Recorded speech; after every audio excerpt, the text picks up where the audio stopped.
Hey, how you doing? Welcome to another episode of Projects with Chaz. How the freak am I gonna do that? Today we are gonna change the master brake cylinder on a Volkswagen Vanagon. It's a 1989. I came home and the brake lights were mysteriously on. I thought maybe there was a ghost in my van pressing on the brake pedal, but actually the cylinder went bad.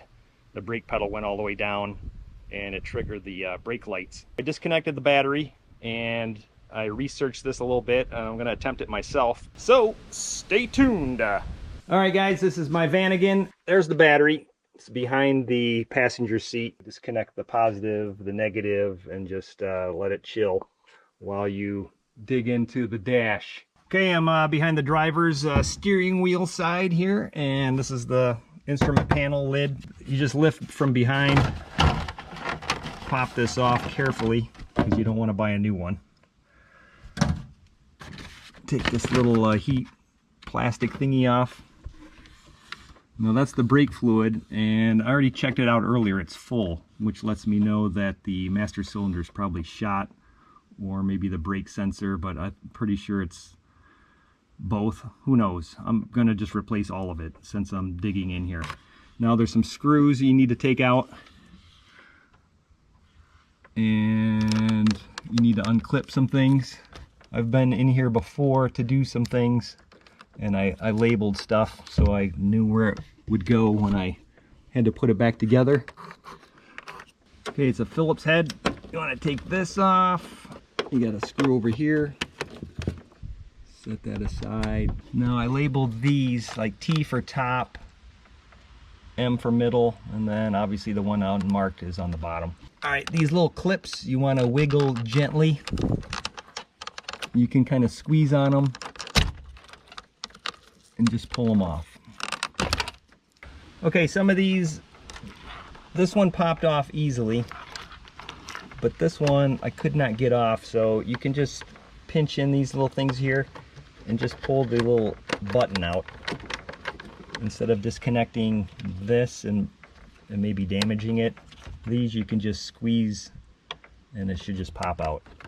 And over here, that's the speedometer, odometer thing that plugs into the back of that. So you need to just pinch on both sides and it just pulls right out of the back. I'm almost done. I've got one more cluster down here and I'll just lift this out. Okay, I got these clusters out and there's one left in the very back. And I know I'm gonna forget where that goes or even forget to plug it in. So I did a piece of tape back of Speedo. All right, I got that off. Oh, one more wire. There's another cluster back there for what, the tachometer. So I'll unplug that and then lift her out. So this is lifting right out. I've taken this out before to get in here and I found a big fat joint from one of the prior owners. So he probably rolled a big doobie and then it rolled under the lip of the dashboard and never to be found again. He was probably pretty bummed out. So did I smoke it? It looked like it was about 20 years old, so no. But I could probably use it after this task. We'll see. But that's the master brake cylinder. And there are the brake signal thingamabob right here. I'm just gonna get in here. I'll show you what wrenches you're gonna need, but I'm gonna slowly take this apart without breaking any of these lines. And hopefully we don't make a huge mess. And then I'm going to order a new one on Go Westy. I'll show you the part number. You can probably order it from wherever, but I'm going to get the good one, the German one. I don't know if it's any different than the one made in China, but we'll find out. I'm trying to figure out what wrench goes on this, and some of the videos I watch says it's a 11 millimeter, but an 11 is too tight. 12 is kind of loose, but I think it'll do the job. I tried 7/16 in case somebody rigged up new lines with a new nut, and that is, or a 1/2 inch, and that's also a little looser than the 12, so I'm gonna go 12 millimeter on that. And then the only other thing you need to undo is, the nut back there, and that's a 13 millimeter.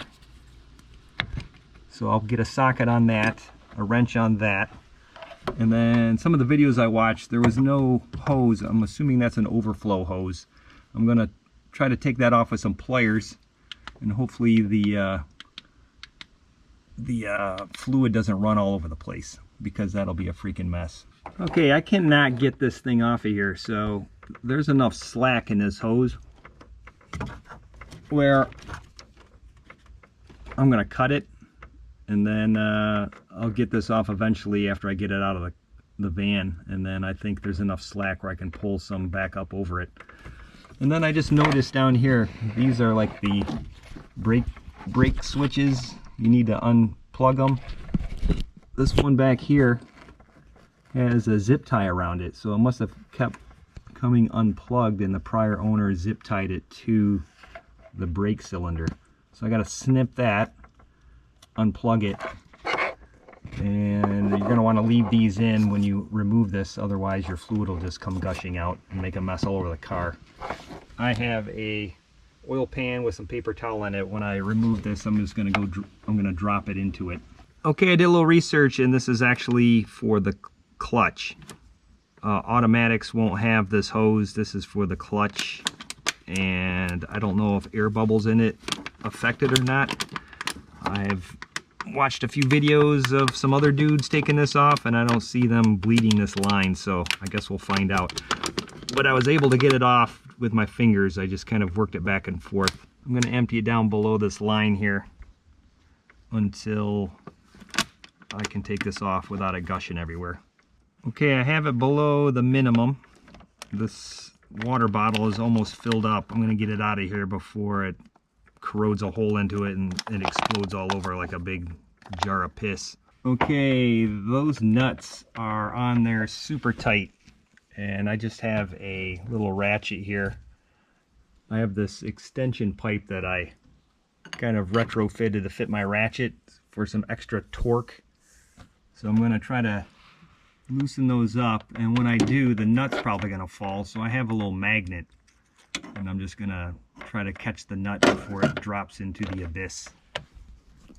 One nut off on this side, on the left side. I loosened this one a little bit, the brake line, but I cannot get to the other nut until on the frame of the master cylinder here, until I take this brake line out and maybe move it off to the side just a hair if it budges.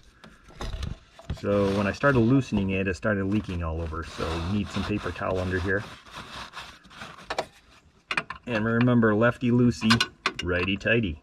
So I'm going to get this out of here, and I'm going to get that other nut off, and then I'm going to lift this out. Alright, I started to panic a bit because the socket was slipping on the head of the nut, and I was worried I was going to round it out, but I got a better socket, a better 13-inch from a different set. It fits a little differently, and I moved that brake line out of the way so I could get my extension in there, and it seems to be working. So I'm going to loosen that up, and then I just have that to unplug, and this should come out. But you need to pull this out and then up without breaking your brake lines, which are tenderoni. Alright, it's off of there. It's leaking all over the place. A little paper towel action. Come on. Boom. Oh yeah, it's a gusher. Alright, so I'm going to put it over here into this little oil pan. We'll pop this off. I've seen some guy use some silicone spray to kind of lube it up, pop her off, clean this out. Doesn't look that dirty, but they say use warm water and some alcohol, let it dry. And then this is a 2-prong. When you order from Go Westy, it's asking you, do you want 2 prongs or 3-prong? This apparently is a 2-pronger. So I'm going to order new ones of these switches and a new master brake cylinder. and I'll hopefully get that within the next month. Who knows how long that stuff's gonna take to get. But once I get it, I will film again and show you how I put it back together. All right, guys, it's been a few days, and we took this out, and I noticed that this blinker circuit thingy bent over prong. This must not be like a stock one for this. So the guy kind of had a jerry rig with some straps. Anyway, I ordered all new ones. So I just got this in from Go Westy. I'm not plugging them, but they happen to have it in stock, and I had some Go Westy bucks, so I'm blowing them. But if you want to know what I blew, 129 for the German brake master cylinder, and then I got two two-prong brake light switches. That totaled like 48 bucks, 24 a piece. So I'll have to hook these switches up to the new cylinder, install it, add some brake fluid. It says right on here that you need to have, right on the cap, or no, it says here you got to kind of read this. You got to use .4. This says it's .3 and .4 approved. All right, guys, I'm picking up where I left off. It's been a few days, or like a week, because when I received my order, I actually received a 3-prong switch, and I ordered the 2-prong switch. So I made a phone call, got these sent out immediately, and now we can get rolling again. And I did notice the 3-prong switches are a lot wider than this 2-prong. And it looks like the prior owner had a 2-prong that was too wide and bent it in to make it fit. So maybe some of my issues lie there, but who knows. I'm just replacing all this if I'm gonna dig in this deep. So I'm gonna put these on. I just gotta pop these little caps, screw these on, and we'll just get this rolling. This part goes into that hole, or that shaft. Actually, I need to clean this off. I want to make sure that I have a nice tight fit with this rubber gasket, and since that looks a little corroded, let me clean that off real quick. So here's the tricky part. All the videos I watched from other people doing this was the biggest pain in the ass. Line up the bolt studs with these holes, and then pop these caps over here, one here. I already popped that one for the brake lines. Okie dokie. So I got that over the little shaft. There's the studs. I need to put the nut on there. These are the brake lines. These need to be screwed in. So I'm going to put the nuts on there, but I'm not going to tighten them up exactly tight until I have these started. Okay, I got one side on. Now this other side, I could not get my socket extension in here with this brake line in the hole. So I popped it back out. It's resting there. Okay, I got that back nut on. Now my problem is I can't get this to start threading. Okay, I had to get back in here with the socket and loosen this up just a bit so that I have some flexibility to start threading that line with a wrench. So I know it's not cross-threaded, I just started it.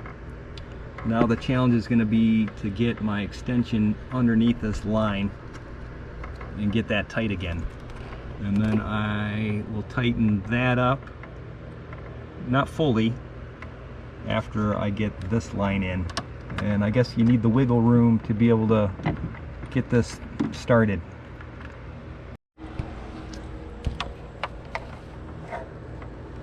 Okay, I have both nuts in the back tight,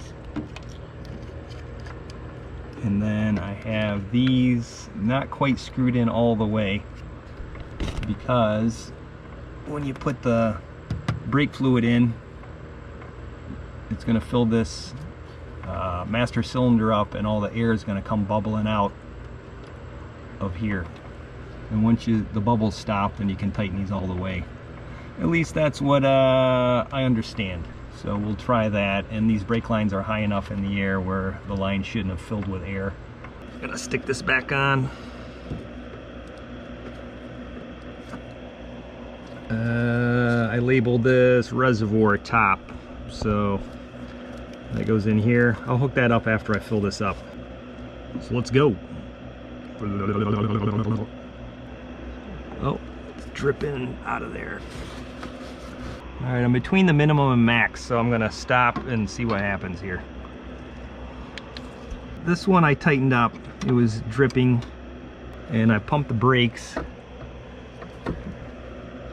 and I get a little bit of brake fluid coming out of here. So if any air escaped, it's already out. I'm just gonna go ahead and tighten this. So the back nuts are on, which were a bitch. I connected the switches, and I tightened this up, and I have this filled up just below the full mark.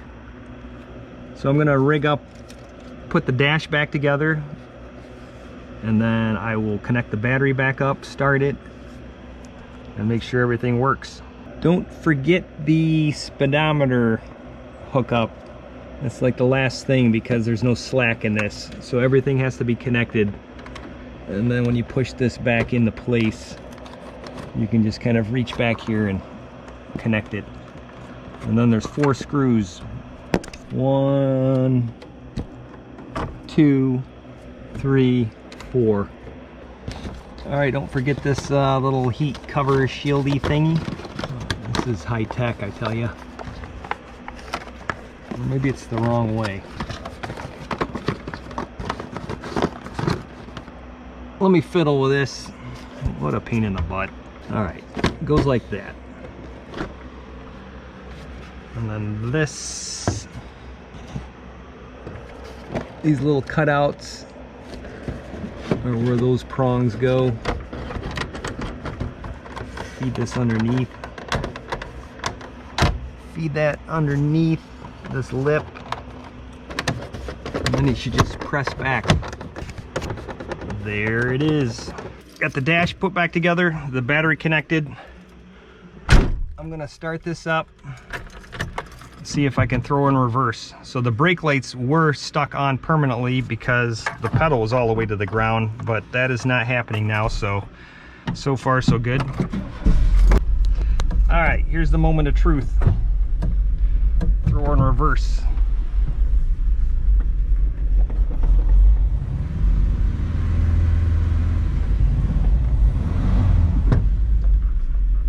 It brakes.